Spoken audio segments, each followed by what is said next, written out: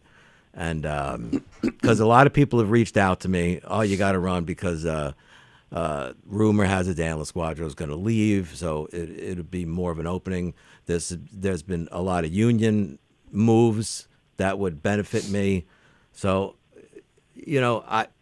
I'm not sure, John. I'm leaning because I would like to run, but the stars have to align because, as you know, it's very hard to beat the Republicans.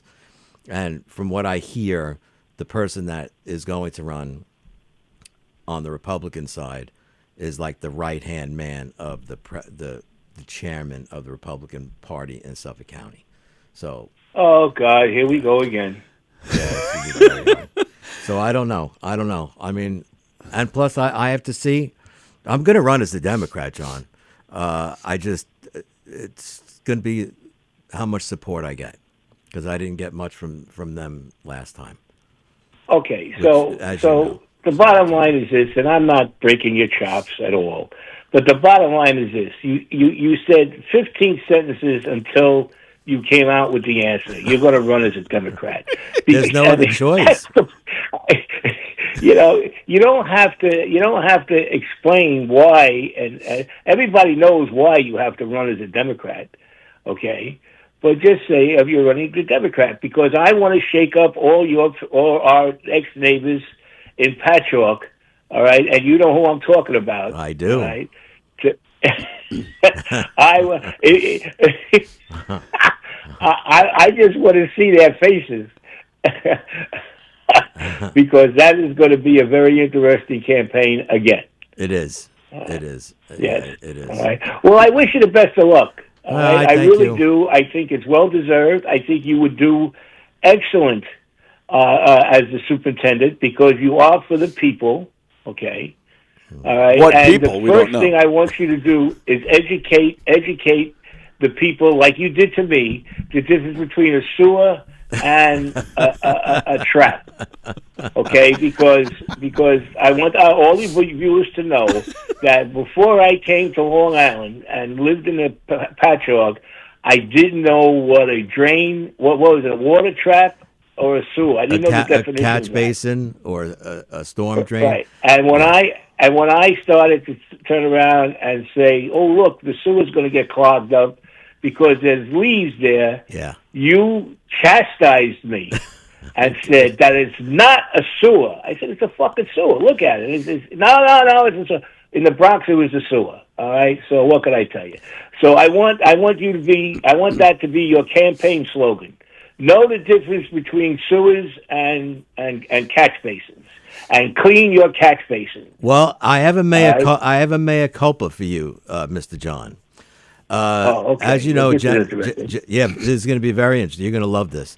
So, not too long ago, I was in Philadelphia visiting Jennifer's daughter, and she's an architect student.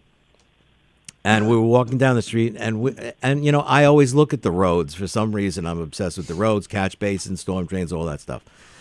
And she was showing me these drawings that she did, and I said, "Oh, where are you putting the catch basins, this, that, and the other?" She goes, "Well, they're sewers." I'm like, "What?" So she was explaining to me in inner cities, they do cohabitate. They make catch basins with sewers. So I said, "Wait a minute."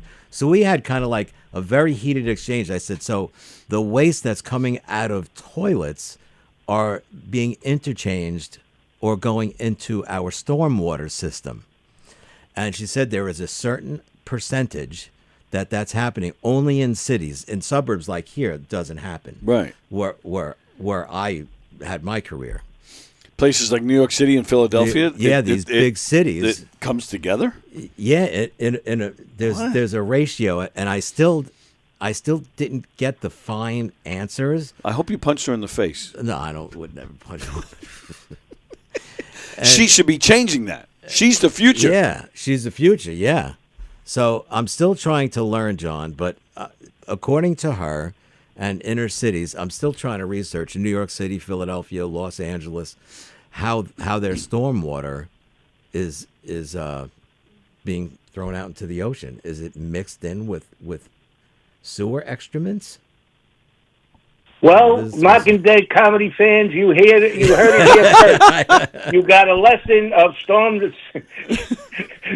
drains and sewers and shit. And That's all that shit. other There stuff. you go. That's shit. Oh my God. Have a nice day, gentlemen. God. Suck an egg. I can just see now your opponent is just going to like take clips from this show and show it to everybody and be like, "This is why you don't vote for this man. Look at this filth. Look at this trash." He's talking about shit and stormwater. All right, let's go back and see what's happening in the comments. Someone wrote I should smile more. I thought I was smiling. We actually did talk about that before we started the show today, that Mike has to smile more.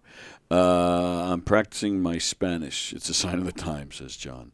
Jerry Lahane's watching. Tom Petty played 3 of my songs. All right, we'll get back to the comments in a second. Speaking of fixing drains and sewage, hi, honey. Wow, that whole conversation was going down the drain. But Ooh, one of Diane's hairs is on here. Oh, nice. Can I have it?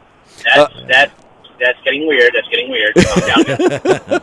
I like collecting hair. I want to sniff it first. Let me sniff it first. I just want hair. That's all I want. Well, that's very true. I'm just curious. Like, I overheard that, like, you know, political stuff shouldn't be in the Super Bowl. What did Janet Jackson's tit have to do with the Super Bowl? Well, the fact that it popped out during the Super Bowl. Right. What did it have to do with anything? And nothing. Nothing has to do with anything with the Super Bowl. Nothing. Like, if you think about the halftime shows, they're all crap. They're all crap. It's like basically taking whatever you can, you throw it out there and go, well, this is the entertainment, before, like, more crap. I don't get. Then you had people dressed up as trees. I didn't get that either. No, I didn't get that. I didn't get that. I mean, but that's the least of my worries. I mean, if they're gonna have people dressed as trees, I don't know. I mean, who cares? But I wouldn't say every Super Bowl halftime show is crap. They're fun, most of the time. Yeah, I thought Prince was great. I thought McCartney was great. Yeah. The Rolling Stones, the Who. I thought all my favorite bands, I thought they were great. U2 was great. In fact, I'll go even further. Shakira, who I don't really know her songs, but I like to look at her. Jennifer Lopez, who I'm not a fan of. I don't even think she's good looking. She doesn't do it for me. Me either. But I thought their halftime show was entertaining. I thought Beyonce, who I don't listen to, I thought her halftime show was fun to watch. But I see your point. Their statements, what's happening in these halftime shows, it's not changing the world. It's not doing anything. But I will say, I do think Janet Jackson's boobie coming out, I think it ruined her career. I mean, really, I don't think she's really had a hit since. Where she's come out with several albums since then. That's what I'm saying, and nobody really knows them. Yeah, I don't know why. I think it's a sad thing. She was a worldwide star. She was great, and she was gorgeous, and I like some of her music. Yeah. And why Justin Timberlake didn't suffer a career meltdown from that? That that's a little sexist on our country's part, which is sad. But I try to treat the Super Bowl like I treat my Playboy magazine. I do it just for the end. As far as I go for the commercials, I look at it for the commercials. That's it. Oddly enough, I look at it just for what's coming out, or the funny, amazing commercials that come out for, like, the new Kia, or whatever it is. Like, I want to see those hamsters again. Where are the hamsters? Well, and that's why you're in Knock 'em Dead Comedy, because I'm hoping for a wardrobe malfunction, and we can see your nipple. Well, that, or we could play with the hamsters. He has a creepy laugh, doesn't he? Oh, well, it's not just a laugh. It's pretty much everything is creepy. The whole persona is creepy. Are we going to see your creepy self tonight at rehearsal?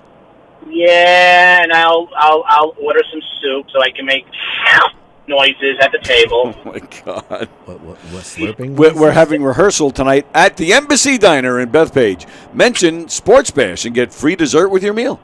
We're having a rehearsal tonight at the Embassy Diner. There's still too much snow in front of my house. There's no place to park. Oh. So I've been canceling rehearsal. Well, we had rehearsal 2 weeks ago on Zoom. We spent half the rehearsal trying to help Linda because she couldn't figure out Zoom and she couldn't hear anybody. And then last week I just canceled, and I can't keep canceling. So we're meeting tonight at the Embassy Diner. And then if I still have snow issues at my house, we'll probably come in here next week. Ooh. Yeah, so that's a great highway question. Okay. Why isn't your street plowed curb to curb? So obviously, you know what I mean. Because you're not in office yet, Kaplan. Because you're not in office that's yet. not even the town. What are you in the town of Hempstead? Town of Oyster Bay. Oyster Bay. I just personally think there was so much snow. Where are you going to put it? You could push it up. Yeah. Yeah. It's not in front of my house. Is not to the curb. Yeah, your street is not a wide street. There is so much snow. It's almost a car worth of snow in the snow. Yeah. It's curb. They hit the curb on the other side. So everybody across the street from me, they're all parked there. Uh-huh. So that's the thing. I can't park because then I'll be blocking the road. So Lisa and I have been playing musical chairs. Musical cars on the driveway. So yeah, there's no way I can get 5 or 6 people at my house tonight. Mm-hmm. So we're going to the Embassy Diner. I am buying dinner for the cast because I love them, and we're gonna run lines at dinner. Nice. Well, 2 things before I get on the phone. One, the whole thing with the school shootings. There's too many kids with mental issues. Yes. And it's a whole generation that has gone astray, and there's nothing that will be done about it because we've become what's known as the all of it, between the boomers, the Gen X, and the millennials, we've become the soft generations altogether. You're absolutely right. You're right. And it's really disgusting. Right. I'm just trying to figure out at which point, when we finally get rid of, and I apologize to you gentlemen at the table, I finally wonder what's going to happen with the country once we get rid of all the boomers, because you guys are the mentally disabled. generation. You guys are all just kooky and weird, and I don't know what's going on with that generation with the boomers. But what happens when Gen X takes control? Are we going to be the same softies? Or are we going to, as we've been trying to sit back and watch everything unfold? And then I watch, as far as the millennials and the other generations, you might as well just go ahead and light the whole planet on fire, because I don't think anything's going to happen from that. And then also to talk about, what was the other thing you talked about? You had crazy there, political, and no, I think that was about it. No, that's about it, yeah. Okay. Talk generations, shitty generations. Wow, this whole planet's fucked. Welcome to the world of Knockin' Dead Radio, everybody. I hate to say it, but I do agree. I do feel our generation, went soft. You know, we were the generation of parents that were complaining about, kids, not leaving our sight. When we were kids, our parents never knew where we were or what we were doing, and we didn't have the balls. They said, come home at noon, or come home at when it starts to get dark, and we did it. And if we didn't do it, our asses were handed to us. And once again, their employees the answer, because Right. they're not allowed to instill fear. Right. These kids are fearless, and that's the problem. Yes. And I'm not promoting beating because that's still wrong. But still, there's no fear. Well, I don't know if we have to go as far as to say fear, but respect. Kids They don't went respect. hand in hand. They really went hand in hand. Okay, sure, all right, either way, it's gone. That line of thinking is gone. The kids don't worry about consequences anymore. No, they don't. But you want to know what I fear? What? That I have to go, and I love you very much. I'll talk to you later. Bye-bye. Oh, the beep, the horn There is it is. back. There's the horn. But it's true. I mean, I remember, some years back watching, when my kids were younger and they would watch Nickelodeon and stuff. Mm-hmm. And I remember Lisa and I would talk about it. These shows like iCarly and even Victorious, the one that Ariana Grande was on. The grown-ups were the dumb ones on those shows. Yeah. And the kids would go to town. The characters on those shows, the kids, they would go to town and treat the adults awfully. And at the time I remember thinking, it's just a stupid TV show, who cares? But I do think that went. I mean, when we were kids, we were watching Bugs Bunny where they were shooting guns right in their faces. Yeah. We didn't learn to do that. We didn't think that was the way to go. No.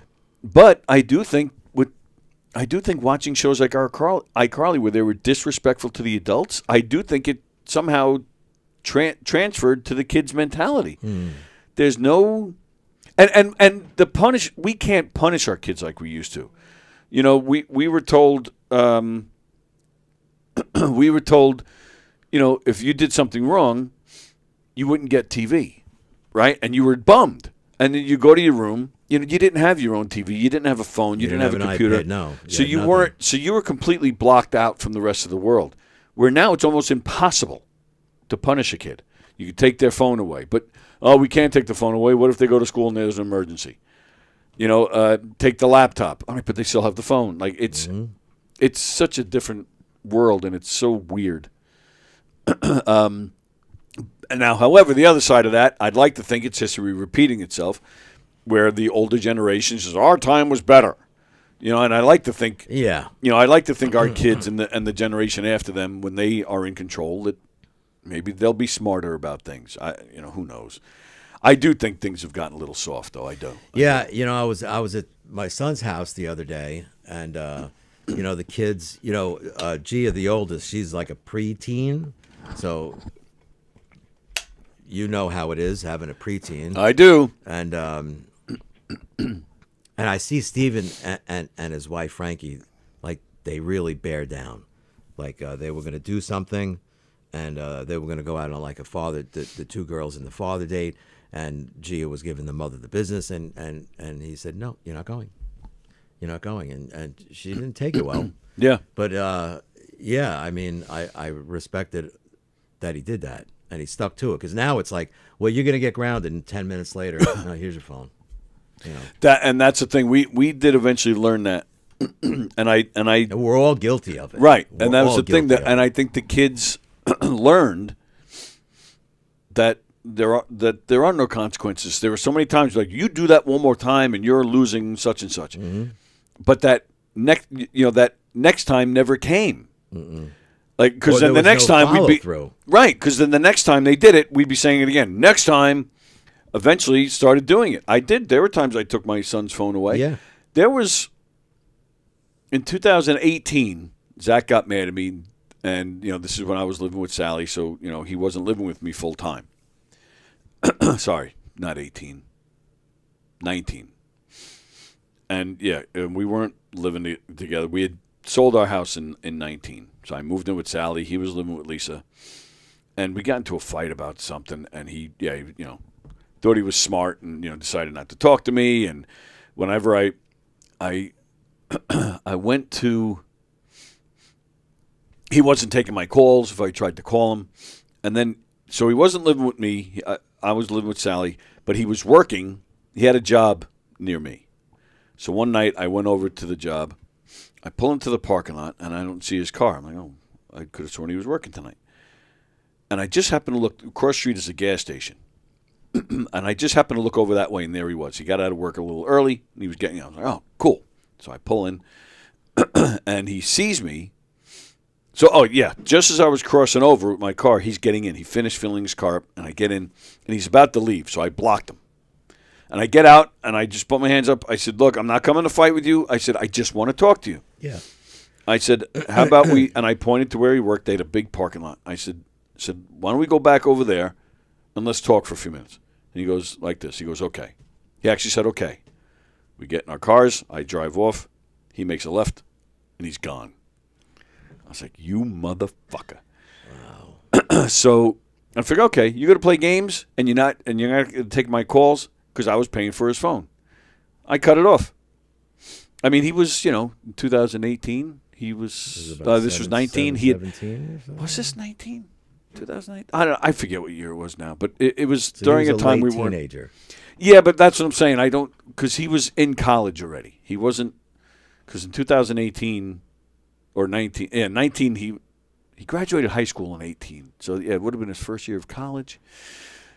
I think it might have been. It might have been 19, maybe early 20, whatever it was. He was a young man. He wasn't a little kid. But I was like, screw this. I don't give a shit how old he is. I'm paying for this thing. He's going to be a dick. Yeah, so I did. I canceled it. I canceled the phone. And he flipped. And he did. He got Lisa's phone one night, and he called me up cursing and screaming at me. And I was just like this. And then he did say something that eventually led me to go to his mother's house and have a few words with him. But the point is, you have to you have to stop taking their shit. You can't be soft. Another story, I've told the story a few times on here, but I remember when he was, I think,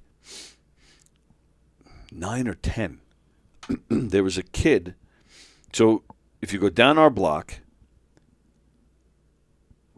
make a left onto the side street. So the street behind us. The street behind us. Yeah, in Seaford. Mm-hmm. The street behind us, the very first house was a kid that he was buddies with at school. So all you do, he goes to the end of our block, makes a left onto the street behind us, and it's the first house. So one day he was complaining he was bored, and I said, why don't you go down to Thomas's house, see if he wants to hang out. Yeah. So he did. He walks. Now, on that end of the block, you'll remember that it was nothing but trees. Mm-hmm. There were no houses on that end of the block. And once in a while, you'd see a car, sitting there. You wonder what that person's up to. So I did. I stood in front of the house, and I did. I watched him, but he made his left, and then I went now. So I figured, all right, he's just got to make a left, then another quick left, and he's at the house. So I'm like, he'll be fine. So I go in the house. So this kid's mother calls me. Do you know that Zach walked down here? Yeah. You do? Like she was expecting me to say no. I said, what do you mean? You let him walk by himself? I said, I said, from when he leaves the corner of my block to go to your house, we're talking 60 feet, maybe 100 feet at the most. I said, I figured he'd be okay. He wasn't even crossing a street. Right. I couldn't believe. I'm just so upset by this. And I'm like, are you freaking kidding me? But I was nice. I said, well, I did watch him. I just felt it would be okay. And who does that anymore? And I almost, because she just kept being judgmental. I held back, and then it turns out the kid wasn't even home. He was out with his father somewhere. So I went back outside and I watched him walk back. Our parents had no clue what we were doing or where we were. No. I don't think my parents ever knew. I mean, I was never far away, but they were like, all right, just go outside. Right. I'd be down the street at a friend's house. We weren't allowed in our houses in the coldest of weather and the hottest of days. We were not allowed back in. When I was a little kid, there was a pool down the block, one of those community pools. I freaking lived there. In fact, that's how I know Carol Miner. Carol was a Hicksville girl like I am, but she went to a different elementary school. But we've known each other since we were, I think, single digits because we hung out at this pool. Hicksville girl like you are. She's a Hicksville girl like I am. That's a line in one of our murder mysteries. That's great. That's hysterical. In our redneck wedding, my character's mother says to me, my character's name is Juggy. She goes, "Oh, Juggy, you're such a good boy." And I go, "So are you." Which I stole, I believe, from the Naked Gun. I believe that's a Naked Gun thing. All right, let's see. So Jerry, sorry to interrupt before the call came in, Jerry Lehane said that Tom Petty played 3 of his songs at the halftime show. Jerry, I've said it before and I'll say it again. I want to believe you, but I don't. Sorry. Jackie the Joke Man's been in here, and he has said many times that he has no idea who you are, and have not read his jokes. I thought he meant 3 of his favorite songs. No, Jerry Lehane. Yeah. He's been watching off and on for years now, but he claims to be a ghostwriter. Yeah. He claims that he has written songs for Tom Petty, Roy Orbison, George Harrison, among others. He also claims that he has written a ton of jokes for Jackie the Joke Man. And I think the last time we talked about it with Jackie, he was visibly upset, and he goes, "We need to change the subject." I was like, "Whoa, okay," which we did. But Jackie and I don't talk anymore, so it doesn't matter now. But yeah, gang fights were more regular than shootings, says Jerry. Yeah. That's the weird thing, too. When I was a kid, you would hear these urban legends. Oh, this school district had a rumble with this school district. Yeah. And us in Hicksville, we always talked about, we're going to go up to Syosset and kick their ass. Yeah. But I never actually saw this happen. No, I grew up in East Islip, and every other Friday, Central Islip's coming down. We're gonna have a big fight on the overpass. Right, never happened. And there was never a reason either. Like, why? No, what did they do? What? What are we fighting about? Yeah, yeah, that was weird. I mean, yeah, like Jerry said, you hear about it all the time. But Fremder, people complaining they can't understand another language during the halftime show. There are songs I've heard over and over again in English. I still can't understand the words. I don't know if he's joking or not, but he's absolutely right, and that's a good point.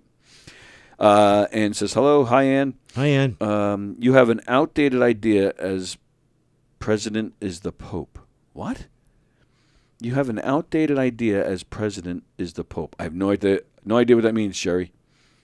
The authoritarian outlook worked to keep us all in line in the 50s. McCarthyism. All right. And then Jerry says, Mrs. Who wrote that McCarthyism thing? That was all from Jerry. Jerry, yeah.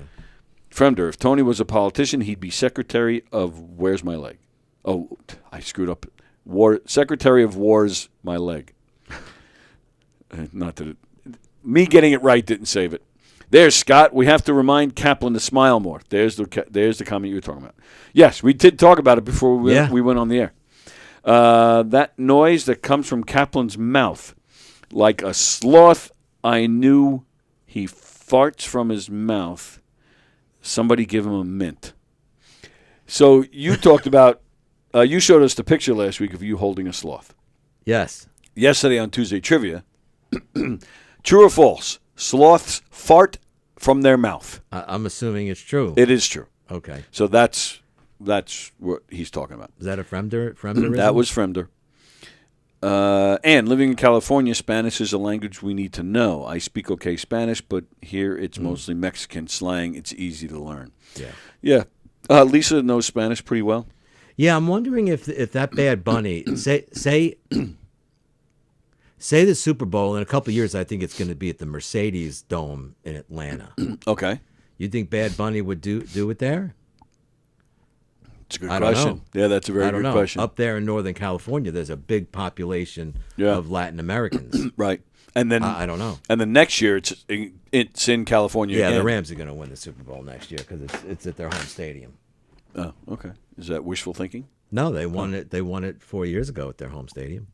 The NFL now stands for no more Puerto Rican halftime shows. Okay. Scott, September to October, Yankee Stadium celebrates Hispanic Heritage Month. That's true. That's right. That's right. That's right, John. I forgot about that. If Kaplan played baseball, he'd be on the Boston Stiff Sox. What? That's Fremder. Now, Scott says Kaplan has to smile if he wants to be a politician and shake hands and kiss babies. Well, he did that when he ran. I did. He did that. Next year's halftime show, stolen. Next year's halftime show theme, stolen land. Goodness. I have a funny story about my last campaign. May I share? Do you have time? Of course we have time. Let me just get the comments out Yes, of the way. sir. Love Janet Jackson's tits. The NFL should stand for nipple falls loose. She's hot. I'll give Janet Jackson a career. But C-A-R-E-A-R, a career. Hey, if Jeff brings soup, make sure you put it in a bowlsy. A bowlsy. Oh, God. If Bosey was royalty, he'd be Prince of Scales. From there, back in the day when my parents didn't like what I said, they would put soap on my mouth. Thank God we don't live together anymore. Yeah, I had, I got soap in my mouth. My mother did that I got to the me. metal spoon, the wooden spoon. Yeah. Yeah. There's Carol Miner. Remember when we would actually go home and our parents would ask, "What are you doing home?" Yeah, exactly. Yeah. What are you doing home? We weren't allowed in the house. Fremder, my friend's parents used to take his door off the hinges. Tough to masturbate until his uncle came over. Oh, my goodness. Oh, man. I hate when I don't read in advance. Tony. All right. Not reading that one. Carol says she's feeling better today. Happy to hear that, Carol. Very happy to hear that, Carol. He's a ghostwriter because everybody he writes for is dead. That's funny. Funny how I don't go to the party, but people that you don't even talk to are there. It wasn't my party. They invite whoever they want. Yeah, they don't base it on who I talk to or don't talk to. They invited Jackie. Jackie plays here. I was told I had a certain number of people that I can invite to this party, and that's what I did. Oh, that's still coming up. Exactly. He bitches a lot. Yeah. I said the other day when Francesca was on, I said something. I didn't read some of his comments, and I used the wrong terminology. I said they were distasteful. I didn't mean. I just meant they were just. There's a lot of his comments I don't read. There's sometimes you look at them, I'm not reading that one. Right. Right. The first word that came to mind was distasteful, and that wasn't the right word. But boy, then I hear from him, you say shit all the time like that. And then I wrote back. I said, yeah, and I apologize most of the time. Like when I said that you lost, I immediately said I'm sorry because I go for the joke, but I feel like I cross the line. So I apologize. There were several times. Francesca's only co-hosted with me twice so far. I've apologized several times to her. So I said it to him. I said, you're right. I said, there are things that I say that are just as bad. But I also apologize. And he does. He apologizes too. But stop bitching at me! Now he says the NFL stands for no foreign Latinas. No foreign Latins. All right. Stop it.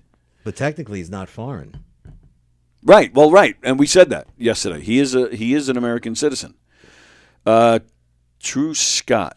says John. What did Scott say? Where's Scott's last comment? Oh, maybe he's talking about the Spanish heritage, but they're honoring all Hispanics. They don't have the crazy halftime show or seventh inning stretch where they sing songs that nobody can understand except in Spanish. They're getting close. I mean, sometimes just before the game starts, somebody's out there singing in Spanish. Like I said, even the L.A. Dodgers last year, I forget what the group was, but they had a night honoring a controversial group. Oh, yeah. Remember that? We spoke about that on the show. Mm-hmm. And then I think even some teams had a Pride night, which... remember the Pride night. I think the Mets... Oh, yeah, you went. Pride. You went to the Mets there. Pride night. And they had the Pride flag during the national anthem. Right. So, John, I don't think baseball's too far from this. Fremder, as a politician... Oh, so Carol was asking how you started in politics. And then Fremder says, as a politician, I think the first business that needs to be addressed is repairs on Springsteen Storm Basin. All right, so you had something you wanted to say, and you have to answer Carol's question. So the floor is yours, sir. I was campaigning a couple years ago, and this little small group of neighborhood lived next door to a recharge basin, also known as a sump. Right? Oh, okay. It's a recharge basin, and so is that the official name of a sump? It's a recharge basin. I did not know that. Yeah. Okay. So on every recharge basin at the gate to get in and out, there's a sign, Highway Department of Brookhaven, with the superintendent's name and the phone number. Okay. Right? If there's a problem. So I get there and I noticed all recharge basin signs are green. This one is red. So automatically I'm thinking, why is this sign red? So it said, Brookhaven Highway Superintendent Howard Malkmus, call this number. Howard Malkmus has been dead for over a dozen years. So that'd be wonderful if they reached him then when they call the number. There you go. So I spoke to the residents, and we had a great meeting and this and that. So I was big with doing the videos. So I'm standing standing in front of the recharge basin, and I'm explaining to them what was wrong with the recharge basin. This is what I would do, and the neighbors and the flooding issues. And I said, which brings me to my last point. I said, these signs are very important to the residents. And I said, this one has not been changed. This gentleman who was the superintendent has passed many years ago. I said, so if you call this number, you're not going to get him. Who would you get? The guy that's in office or no? Or is that a different number? The joke was because he's dead. Well, yeah. No, I get that. He's dead. Right.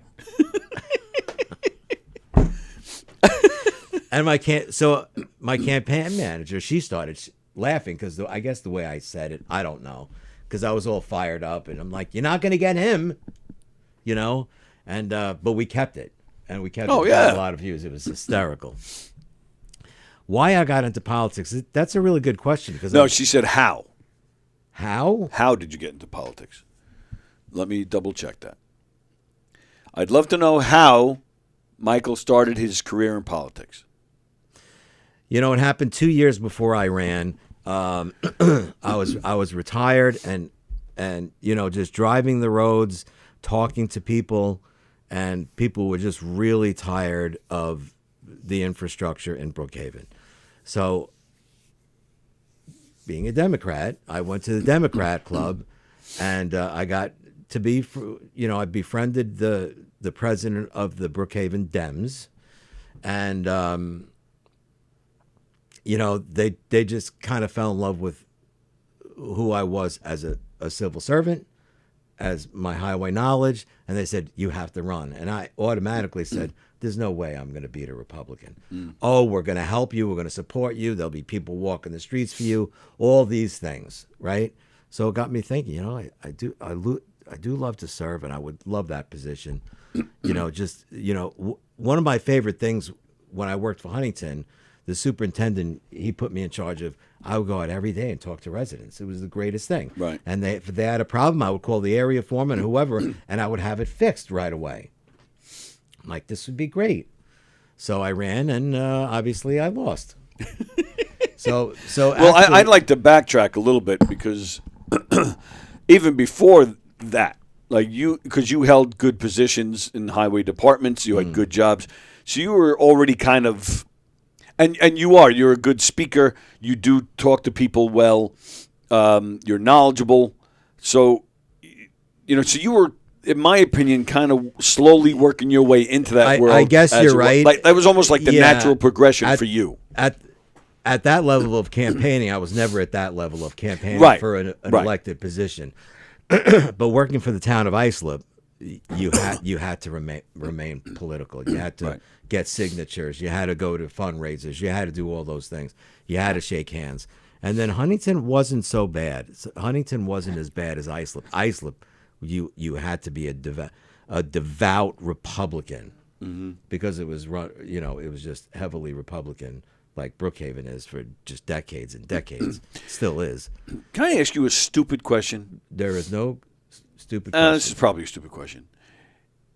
Why is that position a position that needs to be elected? Wouldn't the town supervisor appoint somebody for that position? That's a great question. Thanks. Because Dan Panico, and I don't mind saying this out loud because I lost, so it doesn't matter.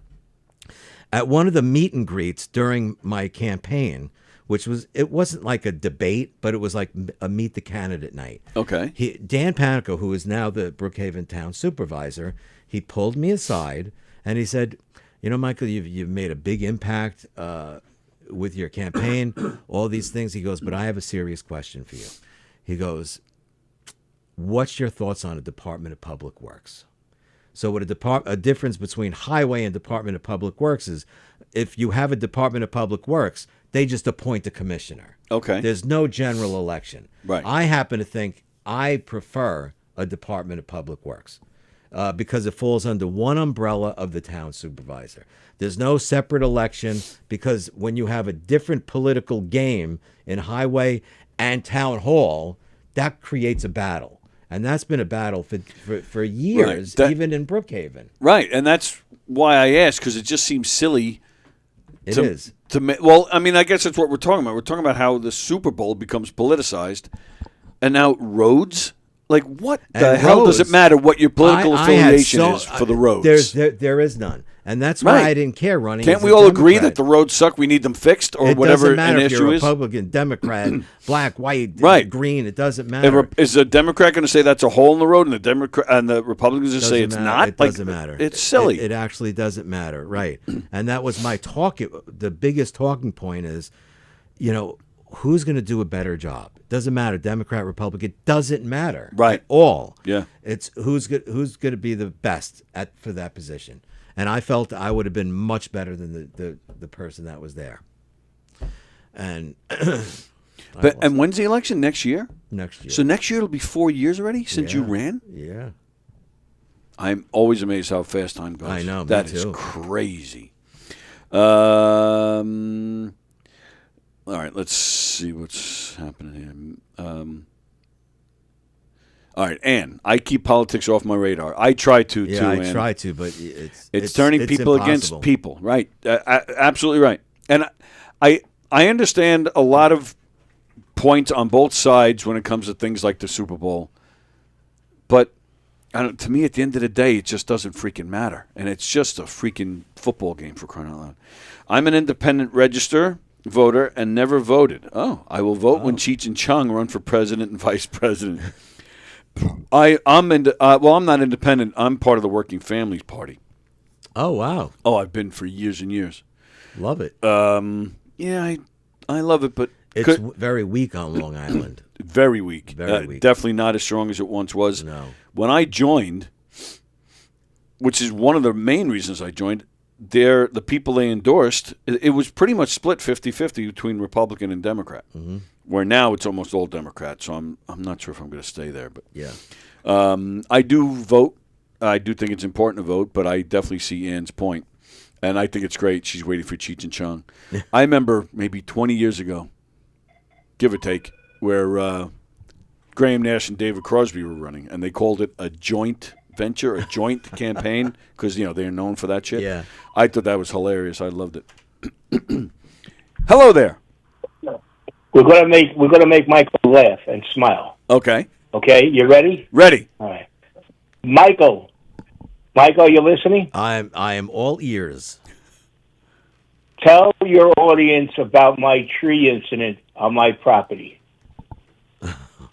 You talk about politics. Okay. The politics. This is the perfect. Goodbye. Yeah. Tell them the real story now, Mike. Don't leave anything out. I'm going to try to leave nothing out. Okay. And goodbye. This is the perfect example of why I wanted to excuse my language. Oh my God! God. But this particular story is one of the reasons I hate the red tape in highway. Okay.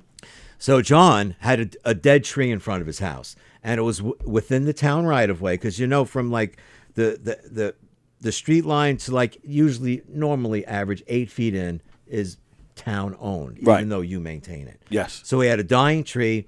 So either him or Dawn, probably Dawn, wrote a nice letter to the highway department, and they responded. Did you say probably Dawn? Probably Dawn. Sorry, John. or John may have called, so I don't know. I forget that part. Right. So they responded pretty quickly. The foreman came and spoke to them. Yeah, it's a dead tree. We're going to take care of it. Okay. So within like a week or two, I believe, there was a crew there removing the tree. Okay. So we had an asshole neighbor. Yeah. John and I. He walks over and he says, "What the hell's going on?" He goes, "How did you get this done so quickly?" I goes, "I got a friend up the road who's been waiting like years to have a tree removed, and it's much worse than yours." So John's like, "I don't know. The foreman came by. He's doing his job." I was actually quite impressed. Okay. So this guy, I'm not going to mention his name because I don't have John's permission. Actually, he made a big deal about it. Jesus effing Christ, you got your tree removed so quickly. My buddy up the road, he's been waiting years. It could fall in his house, all these things. It's one of the reasons that's a big part of politicalness in highway department. So you're my friend, right? Most of the time, your street's going to get plowed first. If you have a problem in front of your house, you have a clogged storm drain, it's going to get cleaned, and that's what happens here. But that's what I was trying to change. But that's a perfect story. First of all, we had an asshole as a neighbor. Yeah. And he raised such a stink. Like, he couldn't just be happy for John. Right. A, because it was a big tree. If there was a storm, the tree could have just fell on John and Dawn's house. Listen, the guy up the street, maybe he didn't do the right thing.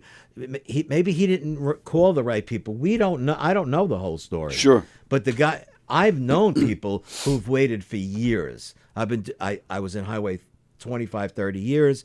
I've known people, I've been waiting years to get my tree removed, years and years. And, here's John and Dawn. They write a letter and make a phone call. Within a couple of weeks, the tree is down. I had a feeling a call was coming in. I must have messed something up. That's my guess. Did he mess something up? He fucked the whole thing up. Let me tell you exactly what happened. It all started with Kaplan, okay? As you know, everybody knows, Mike used to sit in my garage, and we used to talk every night. Michael turned around, and this gentleman was in my garage at the time, and Michael said, "John, that tree is a hazard. God forbid it fall on the house." So I said, "Well, I'll get a guy to cut it down."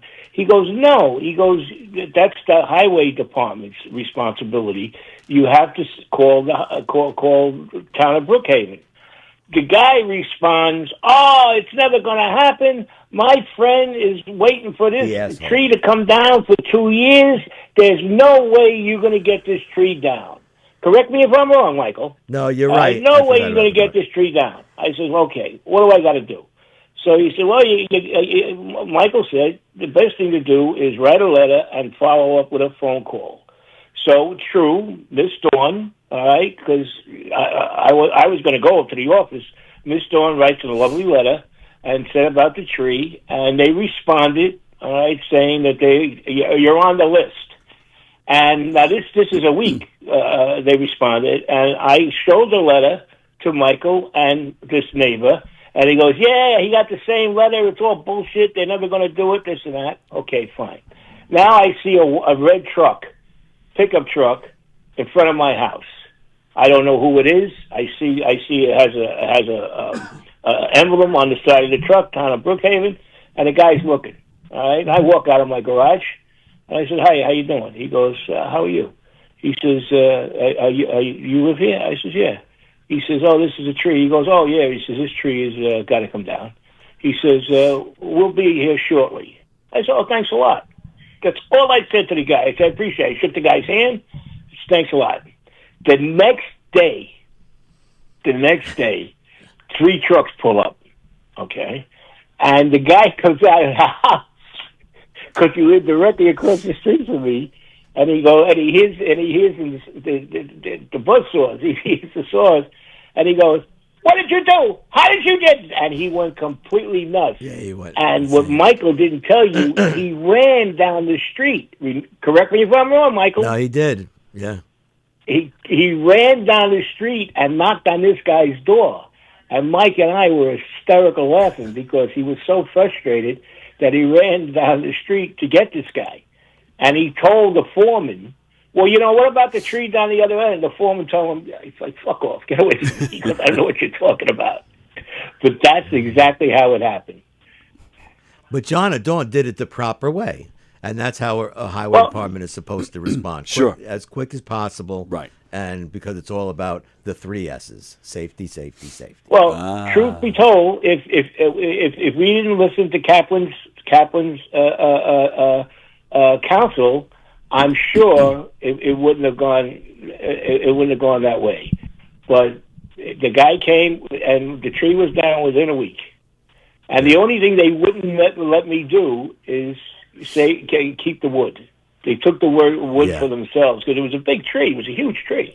The only thing I didn't like what they did. I'm sorry, John, but the only thing I didn't like is they didn't grind the stump down. And then Dawn put that planter there, right? She put a plant on top of the stump. That huge stupid fucking thing she put in front of the house. Yeah, the big plant, that thing. Yeah. It was ridiculous. Anyway, I shouldn't say that. She can hear me, but that's the story. But that was the funniest thing. This guy came out. He was ripping. All right, we had another incident with a wheelchair, but that's a scooter. But that's a story for a different day. This guy was just a dick, and he didn't like Michael. No, and you would think. No, he didn't like me for a lot of reasons, but you would think, because he was a devout Republican. Hey, Michael knows a lot about highway. Let me vote for him. There's no way he voted for me. Right. No way. Right. No. Yeah, no, right. He said he was too. He's full of shit. Full of shit. Full of shit. But this guy was such a miserable guy. And again, defending Kaplan, he said something which I threw out of my garage. All right. Are you going to tell about he's told that story before. Yeah. Oh, the war story. Oh, I did tell that story. Okay. Yes, well, believe me when I tell you. But that's my highlight. So let me tell you, the Squatro, as far as I'm concerned, great guy. Bye. Wow. That's throwing a grenade in the foxhole. From them, not reading that one. When Kaplan went to the Pride game, he couldn't see because there was a flag standing in the way. Oh, I shouldn't have read that one either, really. I don't get it. I'll explain it to you later. Okay.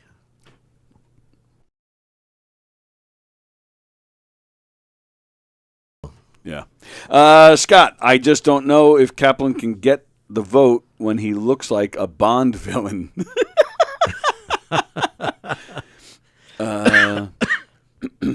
When Kaplan leaves the Springsteen show, his sump smells like a dump. His sump smells like a dump. Who's sump? What? I don't Springsteen know. is playing in a sump? I don't get that one at all. Don't make me complain about how much I hate. What? Oh, don't make me complain about how much you hate. I complain. Yeah. From all those farts last time I was sitting there with Kaplan, I think he needs his tunnel repaired. I think the farting was me. It usually is. There was about a month or so ago. It was a Tuesday night. Chris Roach was coming in here to do his show with his co-hosts. I let them in the back door, and then I walked straight down to the bathroom, right? I do my business. I come out, and they're still standing in the hallway. I go, what are you guys doing? Everything all right? And Roach looks at me and goes, kind of stinks in there. I was like, what? He goes, you just came out of the bathroom. He goes, were you farting a lot in the studio? I was like, and I'll be honest, and Lisa will attest to this. I fart so much I don't even know half the time. Like I'm not even paying attention half the time. Yeah. So I said it to him. I go, yeah, I probably was. He goes, yeah, it smells like bad, rotten farts. He goes, we're gonna wait. I'm like, okay. So I did. I came in. I started doing my thing. I left the door open, and probably about 10 minutes later, they finally came in. Oh my God. You had a case of gastrosis, huh? That's me. That's my middle name. The incident on John's property, well, I guess that explains the halftime show trees. Oh, that's funny from show trees. John Rustriello says from the. Speaking of trees, it's always nice when John calls to bark at Mike. Kaplan's favorite performance, Bruce Springstree. Oh my goodness. All right, I have another complaint. Gonna get off the Super Bowl topic. The bad bunny wagon. Yeah, I'm getting off that. And I know John actually has complained about this in the past, but it didn't happen to me, thank goodness, this week. But this morning on Coffee with the Dog, which plays from 9 to 11 here on Gov's Comedy Club podcast, their guest today was supposed to be Liberty DeVito. Famous drummer, famous mainly for playing with Billy Joel for 30 years. 30 years. It turned out Liberty's playing in Florida this weekend. He's got a gig in Florida, and it turns out he had to cancel on Coffee with the Dog because he was catching a plane to Florida. Now, I understand plans change, things can change. I get that, but a part of me is just thinking, like, was that the case? Plans changed, or did this guy not realize that he committed to his show when he knew he had a plane to catch? So supposedly he's rescheduled for next week sometime, but and I'm picking on Liberty DeVito because he did this show years ago on the phone. I think it was like the first year we were on, and no matter how many times I've asked him since to come on, he hasn't. So I've lost my caring. The guy me and him used to be kind of tight. We were pretty friendly for a while. And I honestly have no idea why that I don't really hear from him anymore. And why, when he wrote a book, an autobiography, I don't know, maybe 3-4 years ago. He freaking went on every freaking podcast on Long Island except this one. And I know for a fact, at least two people, Ken Friedberg, who watches this show. I know Ken Friedberg and one other person who will be nameless. I know for a fact they went to him and said, hey, you got to do Tony's show to promote the book. I have no idea what the issue is. Last time I saw Liberty, I bumped into him at a show at the Paramount, and he was friendly as can be. It was 2022 or 23. And he was friendly as can be. And he hugged me, and we talked for a while, and then I introduced him to Joey Cola because Joey was performing. And I was actually I was like, this is, in my head, I was like, this is a cool moment. I'm introducing Liberty DeVito to Joey Cola. Yeah, that is cool. And they were both like, oh, yeah. I said, have you guys ever met? And they're like, no, but I know, but I know who you are. Like, they knew who each other were. I was like, oh, that's kind of cool. I got you introduced. There's got to be a reason. I think I have a question, but I want to see if. No, go ahead. Ask me your question. I know you used to be or still are with Mike Del Judas, right? I love Mike. Mike and I have a love-hate relationship. I love Mike. He hates me. I don't know how anybody could hate you, but there's plenty of reasons. I piss Mike off on this show, which I really don't agree with his reasons for why he got mad at me. And I even tried to take the high ground and apologize to him several times. Right. I'm going to say like maybe 8 or 9 times. I went and said, "Hey, look, I'm sorry for all this. Didn't mean it. I didn't mean to piss you off." And he barely gives me the time of day. Could there be a correlation there? Are they tight? No, they're not. They're not. No. Were they ever? Not that I know of. So that theory is out the window then. Well, yes and no. I do think that's out the window in regards to Liberty DeVito. But I used to be friends with other people in Billy Joel's band, the current band that Mike Del Giudice is in. And they Big Shot? No, not some of them. Big Shot or played with Big Shot sometimes. Okay, but they're mainly Billy's band. And they used to be friendly with me, and they have stopped being friendly with me. And I have no idea. I mean, nothing happened with those people. So it can't be because of Mike Del Giudice. Well, that's what I'm saying. I think it is because nothing. That's what I'm thinking. At least I have a reason. I don't agree with it, but I know the reason why things went sour with Mike. These other guys in Billy's current, the band he has now, the band he's had for several years. Nothing happened with those guys. So I know I'm speaking out of turn, and I know this is going to piss Del Giudice off, but I do think he may have went to these guys and said, do me a favor, don't do that show. He pissed me off because nothing happened with those guys. Nothing happened. Liberty DeVito, I do think one of his managers and I had I don't want to say a falling out, but we had a disagreement over something. And I forget what happened. He pissed me off for some reason. I think he used to be very nice to me. He used to get me the Lords of 52nd Street. I used to go backstage, hang out with the guys. He let me film an interview with them, which is on YouTube, and I thought it was a great interview. I was very happy with it. But then, I forget what happened. But one day he called me a starfucker. And I don't know why, it pissed me off. I don't remember why he said that to me, though. Who said this to you? One of Liberty's managers. And then that's not a very nice thing to say. No. And it wasn't really for any big reason. Whatever his reason was for saying, I remember it wasn't because you're the opposite of that. I like to think of myself as that. I've always been one of those guys who, if I see a band, I always like to go to them afterwards and tell them, "Hey, I thought you guys were great," instead of just applauding and going home. Mm-hmm. I mean, obviously, I'm not getting backstage at Madison Square Garden. Yeah, but I'm talking more of a local thing. Like at a park, Jones Beach, Boardwalk. Anything on a local level. Mm-hmm. I mean, that's how I became friends with Elio, for crying out loud. I happened to come across a video of his on YouTube, thought it was great. I watched maybe 3 or 4 others, and I took it upon myself to email the guy. "Hi, my name is Tony. I'm in New York. I happened to come across some of your videos. I thought it was really great. Well done." "Thank you, man. How did you find my videos? I'm in England. You're in New York. And it just went from there. About 6 months later, he happened to be in New York, so we met up. And we barely knew each other at that time. But we immediately hit it off.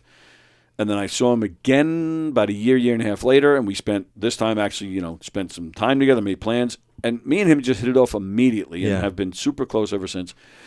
He's just the best. And, I mean, that's how I've made a lot of friends. Yeah. Going to concerts, I see a lot of the same faces at various concerts. Hey, you become friends, you get to talking to them. And that's how I met Del Giudice, too. I went to him one day after a concert, and I really enjoy what you're doing, man. And I would, once in a while after a show, I would just, "Hi, Mike," "Oh, hey," eventually he would recognize me. And then one day I was at a show, I'll never forget it. It was at one of his concerts, and he's talking in the middle of, in between songs, he's talking. And somebody yelled out something. I don't even remember what it was. And he stops, and he goes, "Who was that, Walker?" I was like, "What the fuck?" I didn't even know he knew my name. I was like, "Whoa, all right." So then we became friends. But I'm not a starfucker. I don't think and I've said it here before. When I met Brian May from Queen, when I met Mike Rutherford from Genesis, I was starstruck. Absolutely. But I've met Billy Joel a few times. I was not starstruck. I met Huey Lewis. I was not starstruck. I met Richard Nixon. I was not starstruck. I don't know. So I don't remember the reason why he called me this, but he said it and it pissed me off. And then one day he had That would have offended me.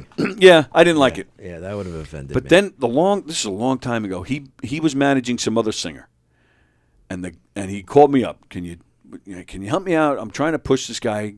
Can you have him on your show? So I said, yeah, of course, absolutely. So this guy comes in.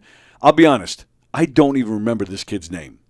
I don't remember his name at all. I could probably look it up, but this kid comes in. He's a singer. Comes in. So I don't know. Let's just say. So Michael, how you doing? Good. So you doing a lot of gigs? Yeah. Having a great time? Yeah. What bands do you like? I don't know. I mean, and I did 90 minutes with this guy, and it was like that the whole freaking time. I was furious. I was like, what is with this kid? I was so mad. So, Liberty's, promoting the book in all sorts of places. No, I'm sorry, I take that back. But I was trying to get him and the guys on my show for something else, to promote something else, a gig or something. And the manager wasn't calling me back. I was like, what the fuck? So I finally left him a voicemail, and I was nasty.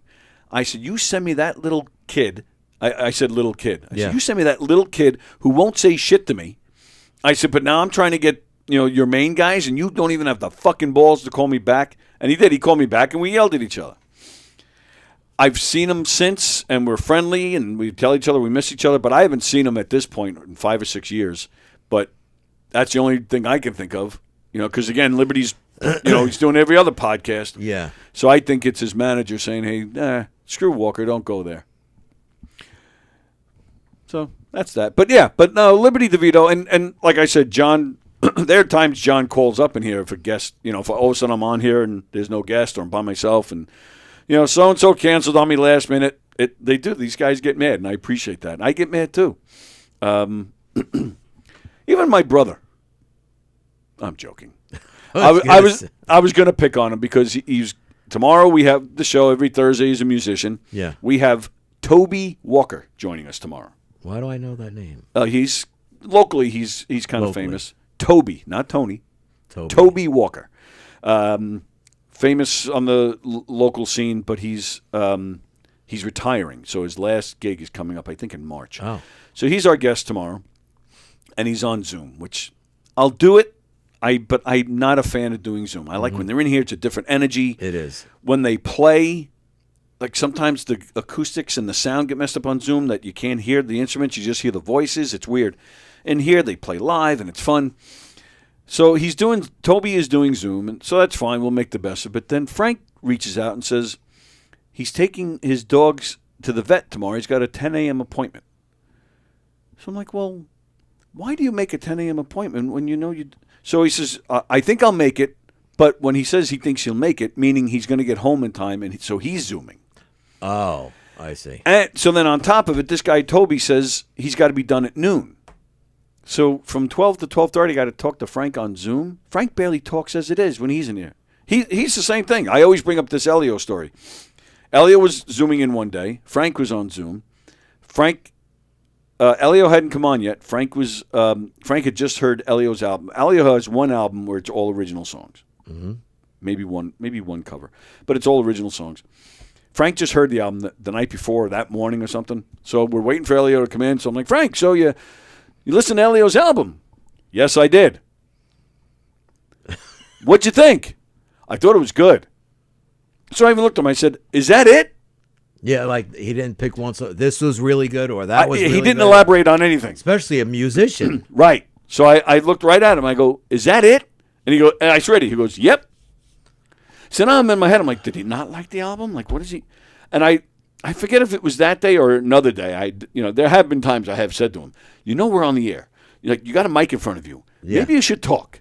And even the guests, most of these guests are his friends, and they'll say to him, Frank, you're not saying anything. Yeah. And he just smiles. No, I'm teasing. I'm teasing. Yeah. I appreciate all the guests he brings in, and he brings them. Does. He does. He sets it up almost every Thursday. So I'm very appreciative. I'm just picking on him because that's what I do. But I don't understand. Like, make the appointment for the vet 10 a.m. on a Wednesday or a Monday or a Friday or a Saturday. My brother is retired, so it's not like he doesn't have time. Make the appointment for 3 o'clock on a Thursday after the show. Son of a stupid. Getting back to, I feel I empathize. I'm an empath, right? I'm very empathetic to your plight, which brings me to my next point. What are you laughing at me for? I'm an empath. I'm very sympathetic to your plight. I am. As I smoke a pipe. I wish I had a very sympathetic to your plight. I wish I had a crack pipe right now. I like to crack you over the head. I think when I'm going to put my foot in my mouth, so please forgive me. I can do that. Okay. I can actually do that. Oh, that's right. Well, it'll be your foot.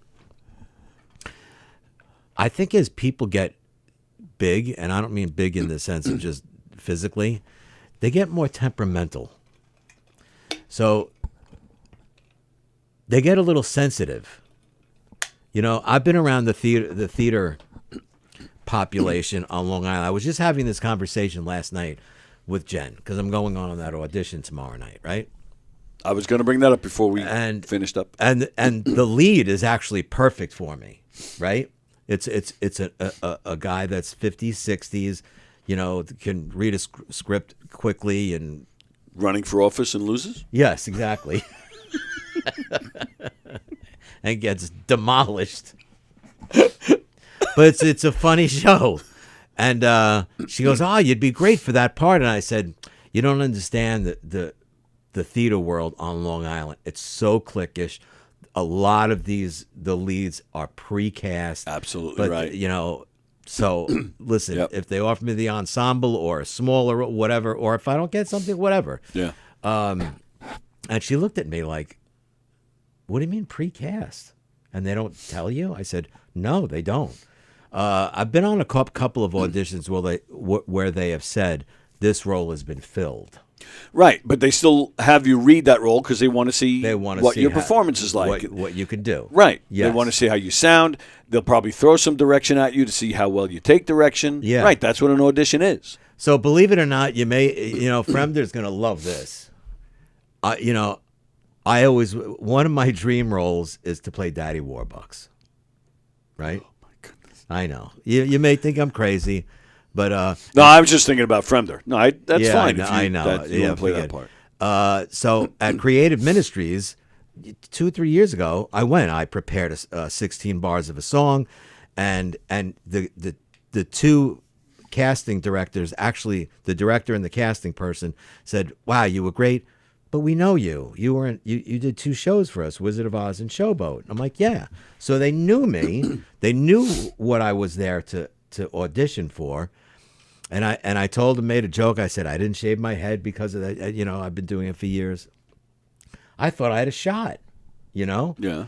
And I find out, because about 3 days later, I get a call from the woman, and she said, "We can't offer you that role. It's been precast." So I very gently said, "Well, I wouldn't have auditioned if I knew it was precast."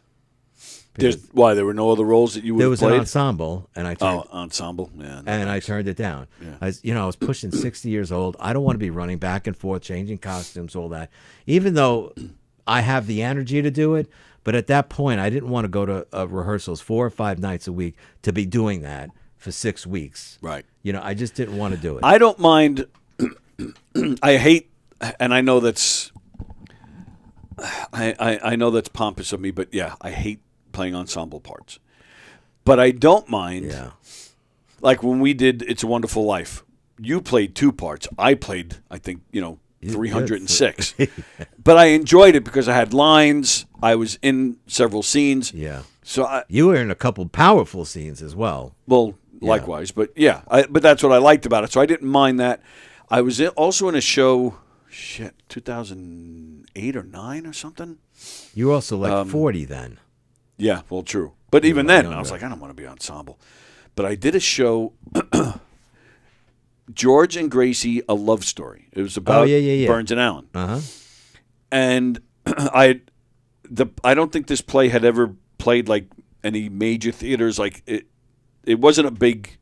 Obviously, the subject matter is popular, but not this play itself.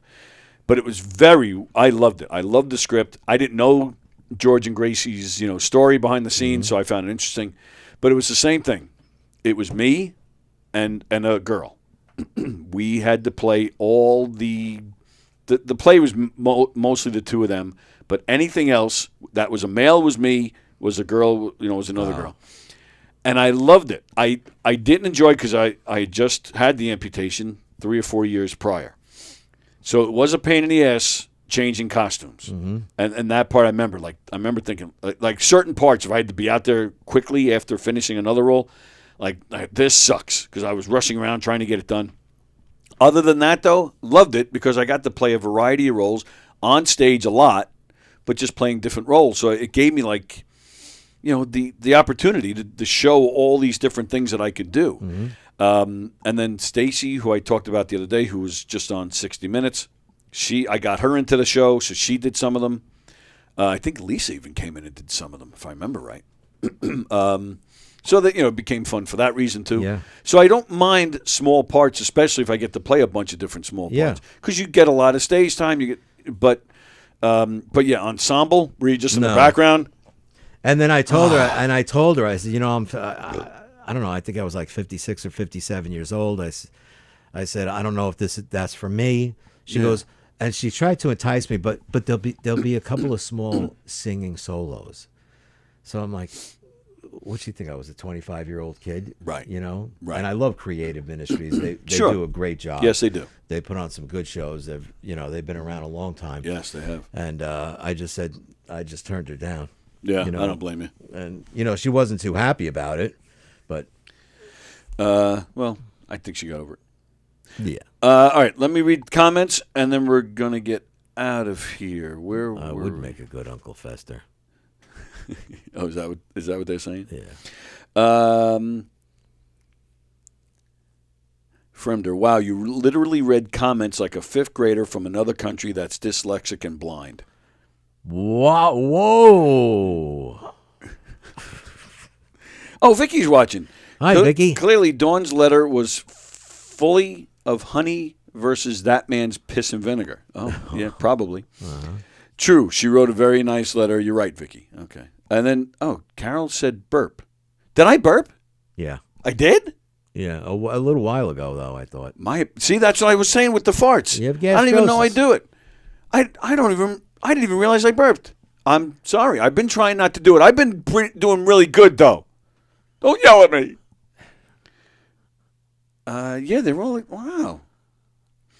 Everybody's saying hi to Vicky. That's nice. Scott, maybe it's hard to get big names in the studio when it smells like a baboon's butt. Or maybe it's hard to get them in because you guys pick on them and they don't want to come in and be subjected to your bullshit. Oh. Yeah, that's right. I said it. Mic drop. Scott, especially, leave Peter Schwartz alone. Scott makes fun of Peter Schwartz a lot. Oh, he does? On his show. Yikes. Scott, calm down. I'm dying to know who Scott is. Oh. Ange. That's Ange. Ange. Ange is the heart and soul of this place. Oh, are you? Oh, did that guy wave? No. I don't know who that is. Me either. He's following He did. He did wave. Oh, he did wave. Yeah, and now he's standing right there. What's he doing? Now you keep your hands off Ange. I'll kick your ass. Fuck. All right. Let's see. Fremder, baboon's butt. I thought it smelled like the Long Island game farm. Kaplan looks like he shits pellet like a goat. Greatest of all time. Should have given that kid the questionnaire, the Colbert question. What kid? The kid that sucked. Yeah. If I didn't have it, I mean, this was years ago. If I had the Colbert questionnaire back then, I would have done it. Believe me, I needed stuff to talk about back then. And I don't get starstruck. I have met so many celebrities. Usually, I never knew who they are till afterwards. Most memorable was Ken Griffey. Wow. And Hunter Fred Dreyer. Oh, Fred Dreyer from Hunter. And he was a football player, too, wasn't he? Los Angeles Rams. Yeah. And she met Babyface from the Gap band. Oh, wow. Wow. Well, yeah, I did that the other day. On Monday, we were talking about the Super Bowl. I had a list of celebrities that were at the Super Bowl, but I didn't know who they were. So I was running down the list because my Monday co-host, Francesca, she's a little younger, so I thought maybe she would know who these people are. I'm running down these names. This one, Little Miko, and this one, and some girl named Saweetie. And I'm like, who the fuck are these people? Russell and Sierra Wilson. I'm like, who are they? And then Mark. Oh, she didn't know what you knew. That's what I'm saying. Oh, I didn't know. You don't know who Russell Wilson is? Well, then after the show, Mark Hirschman texted me. He goes, Russell Wilson. As soon as I saw the name by itself, yes, then it all clicked. Yes. Something about seeing another name there. Like I just assumed they were like a team of some sort, like singers, a comedy duo, a cast of a show. It just threw me when I saw another name in there. So I was like, as soon as I got the text, and he says, "How do you not know Russell Wilson?" Immediately I was like, ah. I felt like an idiot, and I actually did. I came on yesterday, and I apologized for being so stupid. Carol, if you followed through on people I send you, you wouldn't have this issue. She's right. She's absolutely right. Scott, Mike Del Judas betraying Tony Walker. Not surprised. He has Judas in his name. That's pretty good. The last time I saw Mike Del Judas, he was on Peter Schwartz's show. That was the last time I saw him. Now, on Peter Schwartz's show, it's almost like what you guys are seeing. Peter's, in the one square, the person on Zoom is in the other. But what the person on the other end is seeing, they're just seeing the Zoom part. They're not seeing all the graphics that I set up on a separate program. He just sees, Mike Del Judas in this case, just saw the Zoom. On the Zoom is me and Peter. I just crop it all out. Yeah. But the person on the other end of the Zoom sees me and Peter every time, So Del Judas comes on. I'm setting up. We're on a commercial break. I'm setting up, and I see that he's on. So I just look up at him, and he just goes. So I just went. I just did it back, and that was our only correspondence. That was your only interaction. Only only interaction was that. That was it. All right, let's finish the comments. And saying goodbye to everybody. Scott, give Kaplan some baby celebrity pictures to identify. We got to lighten the mood. Maybe I'll do that next week. Mike in The Wizard of Oz, I'm surprised the wizard didn't give him a smile. Kaplan would be a great Daddy Warbucks, says Scott. All right, cool. Thank you, Scott. But an but an even better Annie. I do have nice knees. Kaplan and Annie, says Fremder. What are you going to play? Daddy Warschmucks? I think Kaplan should play Annie. Okay, Scott. Kaplan would also be a great Uncle Fester. Right, there you go. All right. He definitely have the smell down. Did Uncle Fester smell? I don't know. So glad you had a great visit. Friends are great, and you must be a great hostess. I don't know what John's referring to. Did Vicky have friends over, or somebody must have friends over? Okay. Ann says, I will never stop loving you, Magic Mike. Oh, right back at you. Very nice. Man. Tony farted on his wallet. Now he has gas money. Oh, that's good. That's not bad. That's good.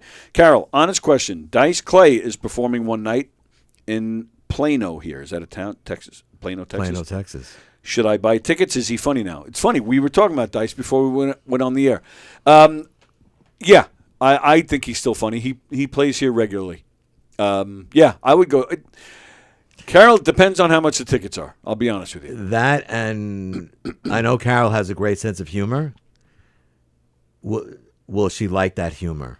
Well, I mean, she knows. She knows. What he does. I mean, we all know what Dice does, so Okay. I would think she knows what she's getting into. Yeah. I would say yes, but if you don't like it, don't blame me. It's still your decision at the end of the day. It is. I don't want to get in trouble. I'm in enough trouble, Carol. I got to remember to reach out to these guys. I sold Babyface of the Gap Band a Jaguar. Wow. Kept in touch with him for about a month. Cool, quiet guy. Rest in peace, Babyface. Wow. His name was Anthony Walker. Oh, I did know that, and I forgot. I totally forgot that was his name. I did know that. VIP are only $75. Oh, I would do it then. Wow, VIP. What does that VIP include? Yeah. Because he doesn't, at least when he's here, he doesn't do meet and greets here. So I'd be very Oh, he curious. doesn't? No. Not that I know of. I'm almost positive he doesn't do them here. All right. Best of luck on the audition. Looking forward to hearing about it next week. Thank you. Hope it goes I will do well. my best. Yeah, absolutely. Good luck with that. We will see you next week, pal. Thanks for sticking with us. We went a few minutes over. Time for us to get out of here. Circling the Drain tonight at 7 o'clock. Coffee with the Dog tomorrow at 11. I'll be here with Frank and Toby Walker tomorrow at 11. And then that's it for tomorrow. There's Nick Greystone is definitely back next week. So yeah, and then Friday, Rosie's not coming in here Friday. Very upset about that. But we will be joined by Debbie and Mario Diamore, who I just love. So that'll be fun. Who better to have as we're about to celebrate Valentine's Day than the best couple in the world? Everyone should see. Happy Valentine's Day. Yeah. Everyone should see Dice before you die on this earth. Very expensive. Andrew Price Clay. Goodness. He does his old stuff in the last 15 minutes. That's correct. See, Scott knows. Scott, I'm telling you, Scott's a comedian in this building. I'm telling you. You think so? Yeah. I just don't know who it is. I have an idea. Okay. It's Joey Cola. No, I think Joey would tell us it was him. You think so? Yeah. I thought for a while it was Bosey, actually, but it's not. Yeah, I don't know who it is. All right, so that's what's happening here. And, of course, KnockEmDayComedy.com. March 21st is our next public show. Go to our website, KnockEmDayComedy.com. And, of course, Governor's Comedy Clubs, the main room and the Giggle Room here in Levittown, the Brokerage in Belmore, and McGuire's out in Bohemia. John Pizzi, Rich Aronovich, one of my favorites, Lori Yellow Sweater, Phil Tagg, and Tim Crompier, another one of my favorites. Those are some of the names you'll see on a Governor's stage this weekend. GOVS.com. It would be funny if she wore a yellow sweater on stage. I think she does, actually. Oh, she does? I don't know who she is. I just happened to see a picture, and I believe she was wearing one in the picture. Nice. It can't be Bosey. Scott's too sophisticated, says John. All right. Everybody enjoy the rest of your Wednesday. Thank you, pal. We'll see you next week. As always, That's smile. right. Oh, I almost forgot. I just want to give a quick mention. This coming Monday, we have a new show here on Govs. Mondays at 1, right after my show. Deborah Markowitz, who was on this show a couple of years ago. She is wonderful. She's a filmmaker. Probably the best. I'm going to say she's arguably the best-known filmmaker in the Long Island scene. Wow. Best of Intentions is the name of the podcast. The Podcast of Intention Films and Media. That's the name of her film company. All things creative, movies, magic, medicine, and more. Wow. Magic and medicine. That's Magic and medicine. And her first guest will be actor Mike Fideli. Forgive me for screwing that up. He's an actor, filmmaker, and a writer.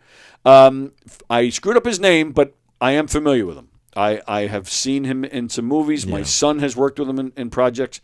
He's a great actor, so I apologize for getting your name wrong. But that's this Monday at 1 o'clock.